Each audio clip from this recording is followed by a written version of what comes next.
দার্জিলিং এর ওয়েদার ক্ষণে ক্ষণে চেঞ্জ হয়। এই রোদ, এই কুয়াশা, এই বৃষ্টি, কনকনে ঠান্ডা।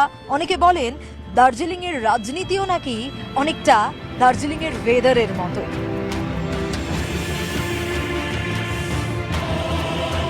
পশ্চিমবঙ্গের রাজনীতি ঠিক যেভাবে চলে, যে খাতে বয়, পাহাড়ের রাজনীতি, দার্জিলিং এর রাজনীতি বরাবরই তার থেকে আলাদা।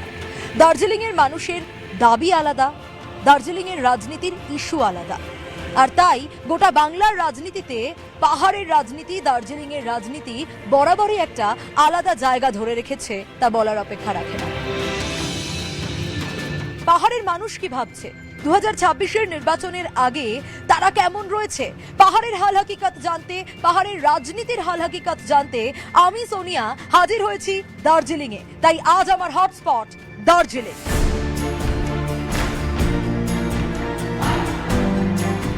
দার্জিলিং এর রাজনীতির কথা বললে ভানু ভবনের কথা বলতেই হয়। গোর্খাল্যান্ড টেরিটোরিয়াল অ্যাডমিনিস্ট্রেশনের কেন্দ্র, এখান থেকেই পাহাড়ের প্রশাসন পরিচালিত হয়। দার্জিলিং এর রাজনীতির কেন্দ্রে রয়েছে গোর্খাল্যান্ডের দাবি। এই গোর্খাল্যান্ডের দাবিকে কেন্দ্র করে অনেক অশান্তি, অনেক উত্তেজনার পরিস্থিতি, আন্দোলন, অনেক রাজনৈতিক সমীকরণ বদলেছে।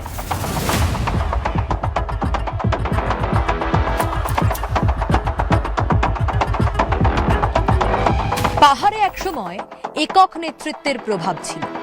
সুভাষ ঘিসিং এর মতো প্রবাদ প্রতিম নেতার দাপট আমরা দেখেছি বিমল গুরুংকে, দেখেছি পাহাড় অশান্ত হতে।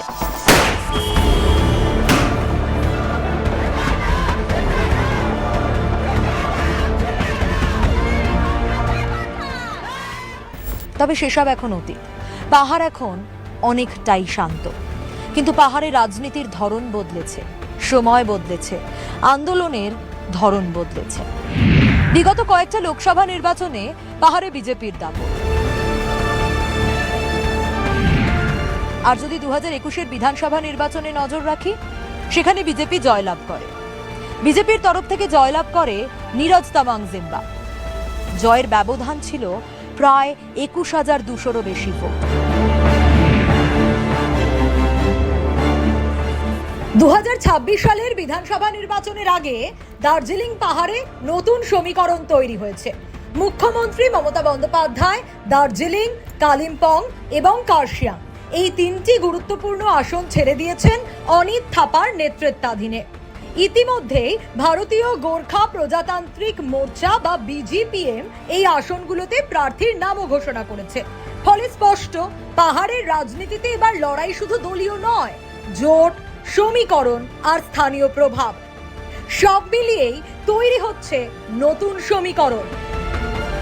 इस बार का इलेक्शन स्टेट इलेक्शन है और स्टेट इलेक्शन में अभी का परसेप्शन क्या था कि पहले का स्टेट इलेक्शन में एक परसेप्शन था कि बीजेपी का हवा बहुत ज़्यादा देख रहा था। सो अभी पहाड़ में क्या है कि पहाड़ का आदमी को टीएमसी आएगा, एक परसेप्शन बिल्डअप हो गया। सो हम लोग जीटीए स्टेट एक्ट सब्जेक्ट है।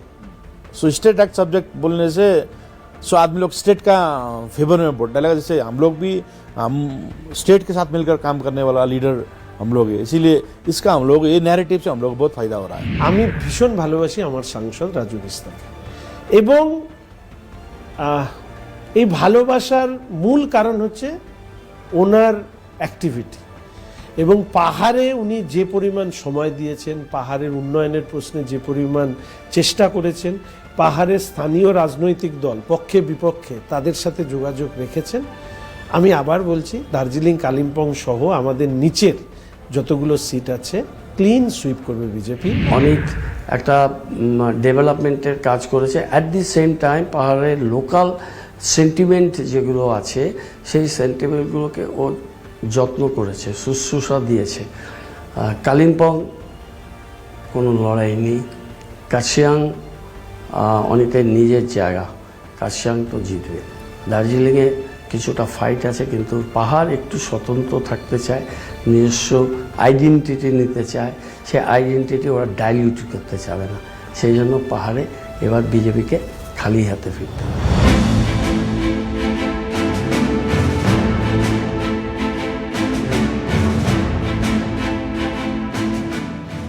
হটস্পট দার্জিলিং ঘুরে বোঝার চেষ্টা করছি পাহাড়বাসী আসলে কি চায়। যা চায় তা কি তারা পাচ্ছে? পাহাড়বাসী চায় পিপিএস, পার্মানেন্ট পলিটিক্যাল সলিউশন, রাজনৈতিক স্থায়ী সমাধান। কেন্দ্র সমাধানের জন্য ইন্টারলোকিউটর নিয়োগ করেছে, কিন্তু প্রশ্নটা থেকেই যাচ্ছে, ফল কই? क्या लगता है इस बार का वोट कैसा होगा दार्जिलिंग में? वोट तो लगता है कि इस बार का वोट होगा तो आदमी लोग कॉन्शियस वोट ही होगा इस बार। नेता लोग आते हैं यहाँ, सोल्यूशन करते हैं। नहीं वो तो मैंने वोट के समय आता है, लेकिन थोड़ा जैसे कि जो करना चाहे था वो अभी तक सॉल्व नहीं हुआ है ना। आप लोग गोरखालैंड चाहते थे, क्या आप लोग अभी तक गोरखालैंड चाहते हैं? गोरखालैंड क्यों नहीं होना चाहिए? देखिए हम लोग का ये लिजिटिमेट डिमांड है, ठीक है। अकॉर्डिंग टू कॉन्स्टिट्यूशन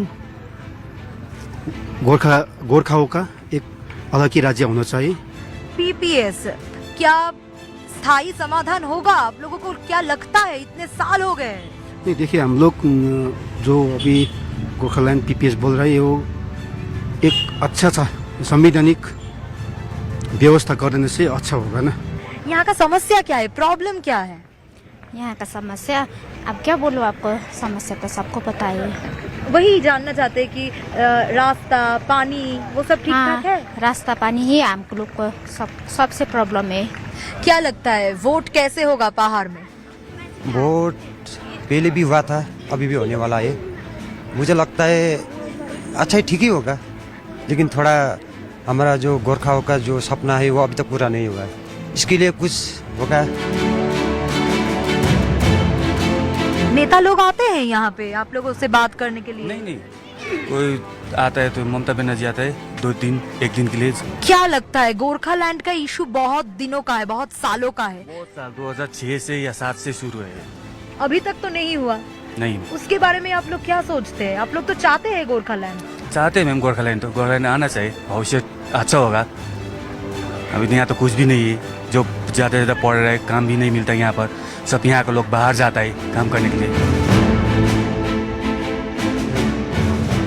2026 का वोट दार्जिलिंग में कैसा होगा? लगता है अच्छा ही होगा। जो भी पार्टी हो, टीएमसी हो, सीपीआरएम हो, बीजेपी हो, जो भी आएगा काम अच्छा होना चाहिए, बस इतना ही। गोरखालैंड का समस्या बहुत सालों का है, आप लोग गोरखालैंड क्या अभी तक चाहते हैं? 100% चाहते हैं हम लोग गोरखालैंड। गोरखालैंड से होने से थोड़ा कुछ डेवलप होगा। अभी तक डेवलप नहीं हुआ ऐसे नहीं बोल रहा है, डेवलप हो रहा है। ममता दीदी भी कर रहा है, मोदी साहब भी कर रहा है, सब लोग कर रहा है, लेकिन गोरखालैंड होने से और अच्छा हो सकता है, हम लोग यही सोच रहे हैं। দার্জিলিং এর মল রোডে পর্যটকদের ভিড় থাকলেও এখানকার মানুষের মনে একটাই প্রশ্ন, পরিচয়ের দাবি আর উন্নয়ন, এদের মধ্যে ভারসাম্য কবে আসবে?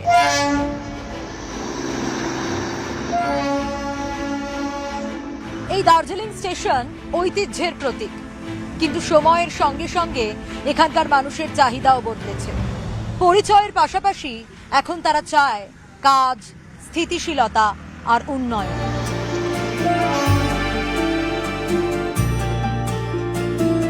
মেঘে ঢাকা পাহাড়, চা বাগানের সুবাস আর দূরে দাঁড়িয়ে কাঞ্চনজঙ্ঘা। হ্যাঁ, এই ছবিটাই দার্জিলিং এর। কিন্তু দার্জিলিং এর এই ছবিটার সঙ্গে অনেক কিছু জড়িয়ে আছে। কাঞ্চনজঙ্ঘার মতোই পাহাড়ের বাসিন্দাদের স্বপ্ন, আশা অনেক বড়। আজ হটস্পট দার্জিলিং ঘুরে এটা বুঝতে পারলাম, দার্জিলিং এর সৌন্দর্যের আড়ালে লুকিয়ে রয়েছে বহু বছরের রাজনৈতিক গল্প, নানা লড়াই, ইতিহাস, আন্দোলন, সব কিছু। আর দার্জিলিং এর আকাশে বাতাসে একটাই প্রশ্ন ঘুরে বেড়ায়, স্থায়ী সমাধান কবে? এ প্রশ্নের উত্তর খুঁজছে দার্জিলিংবাসী।